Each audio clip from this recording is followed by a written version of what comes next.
Welcome to Mythic Codex Legends Unveiled, the place where mythology, folklore, and legends come alive.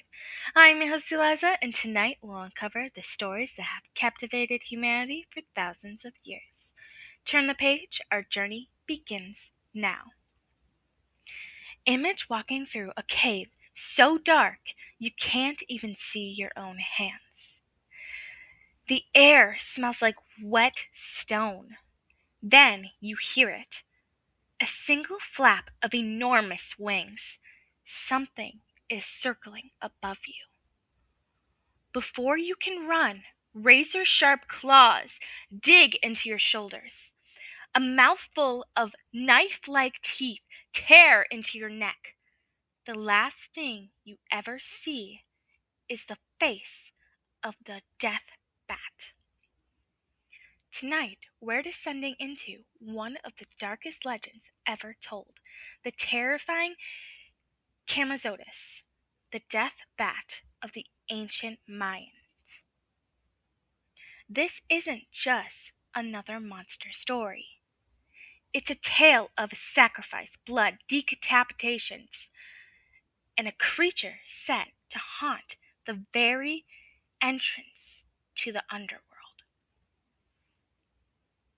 Thousands of years ago, the Mayan civilization flourished across what is now southern Mexico, Guatemala, Brazil, Honduras, and El Salvador.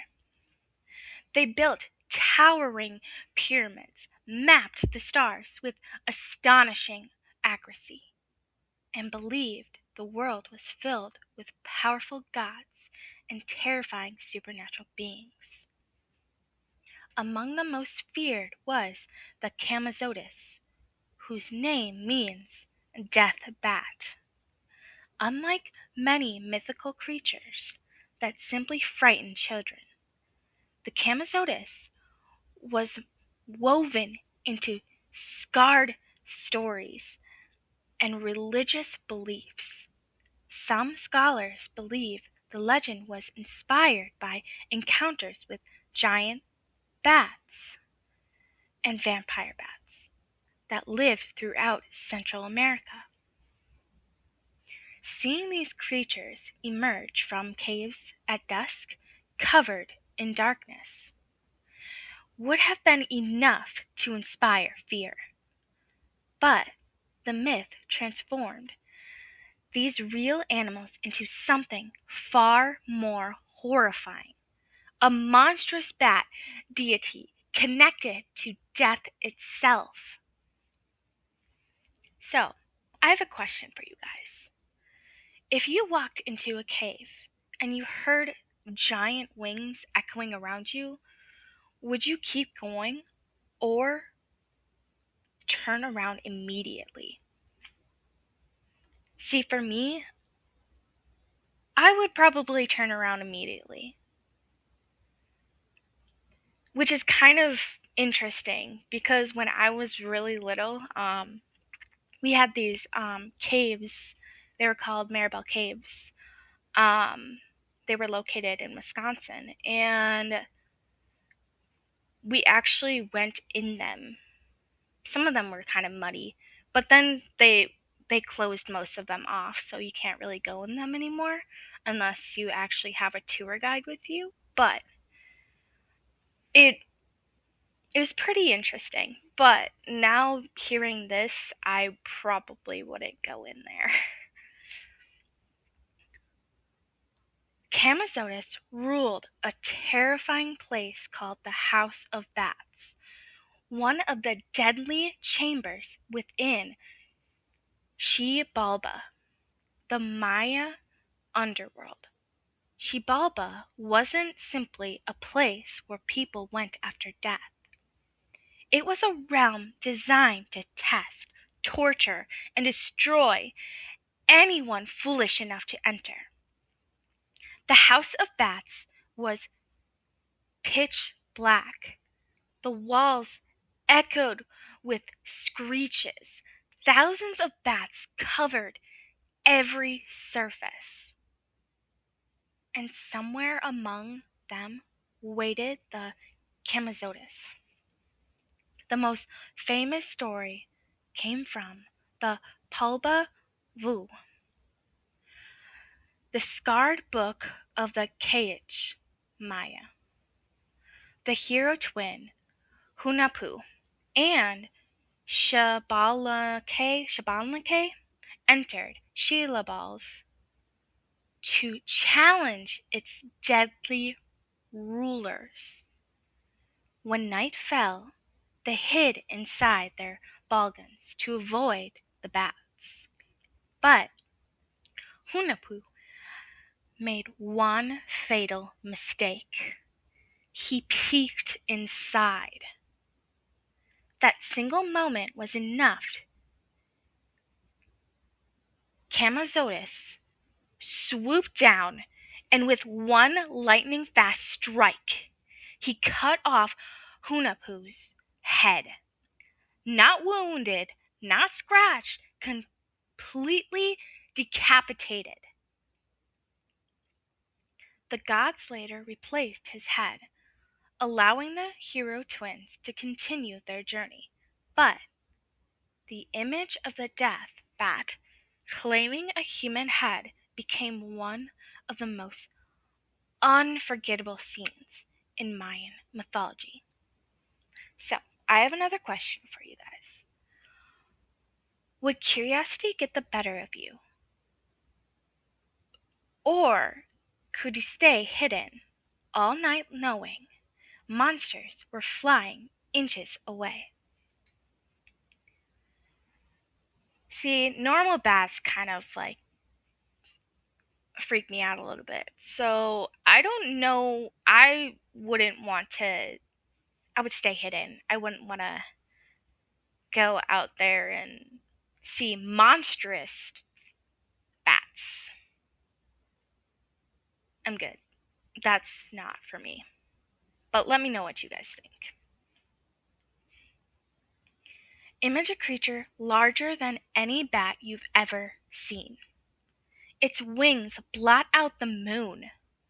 Its eyes glow in the darkness. Its claws are long enough to tear through flesh.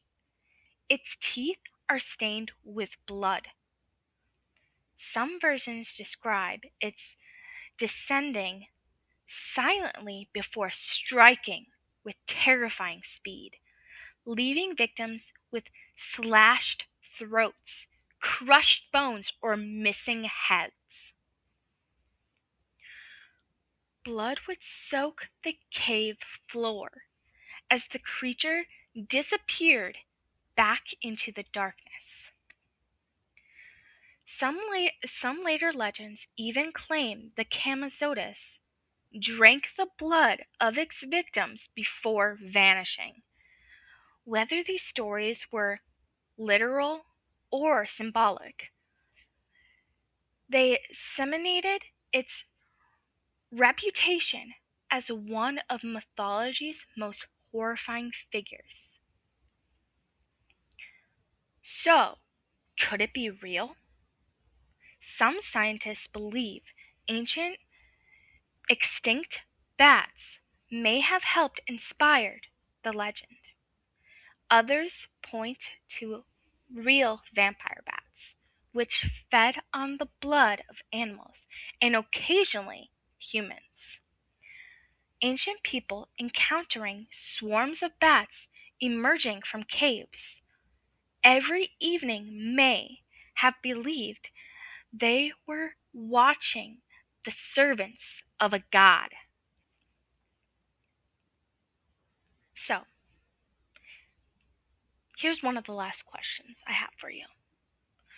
Do you think every myth starts with a real animal? Or do you believe some legends come from encounters we still can't explain? So, seeing real vampire bats and stuff like that may help this legend and this myth along. But who knows? I have seen bats that are pretty big. So who knows? Maybe it was a real bat? Or it could actually have been a real horrifying creature. But for me, I think it was probably just a big bat. Today, Camazotz appears in books, movies, video games, and modern fantasies.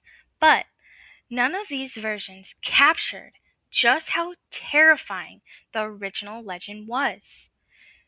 To the ancient Mayan, this wasn't just a scary monster. It was a guardian of death, a ruler of darkness, a creature waiting in the deepest cave of the underworld. And you just pray they weren't his. So, what do you think? Was Camazotz simply a terrifying story inspired by real bats? Or was the legend based on something ancient people truly believed they encountered in the darkness? Let me know what you think in the comments. This is your host Eliza. If you enjoyed tonight's journey into Mayan mythology, be sure to follow Mythic Codex Legends Unveiled so you don't miss the next legend.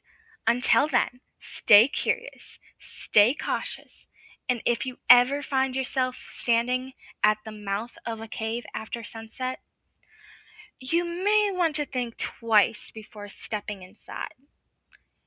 You never know what could still be waiting in the darkness.